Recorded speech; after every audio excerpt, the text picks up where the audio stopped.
Morning at 9:45 New York time. We've got global markets that are slightly stronger, emerging markets that are trickling a little bit higher. China's back after the year of the tiger celebration, and we're seeing actually a little dollar weakness. We're seeing a little commodity strength.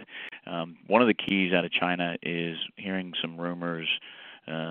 Just the yuan revaluation may move quicker than expected. What does that mean?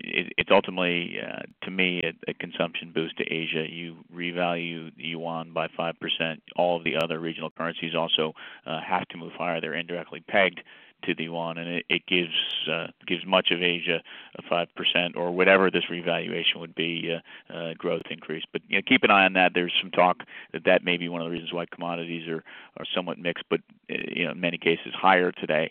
It's our view that they would go higher. Some data out of Europe on the PMI side are actually pretty bullish, better than expected, but the story out of some of the fringe remains concerning. New measure taken by Greece to cut their deficit as their expectations for 2010 recession are greater. Bank of Spain is reporting that some of their real estate losses may be higher. So, not surprisingly, this does not go away, even though markets don't have this front and center today. I think we've got mostly the story that rates are going higher. They're going higher in Greece. They're going higher in Brazil, they're going higher in India, and we'll have some meetings this week in both of those places where some of this will be reaffirmed. Russia's closed today, but again, we are seeing some of the Russian GDRs that trade in London up higher with some of the commodity prices.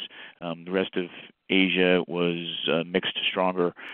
India up 28, Malaysia up 70, South Korea up significantly, up over 2%, and Taiwan also back from holiday up 1.59%.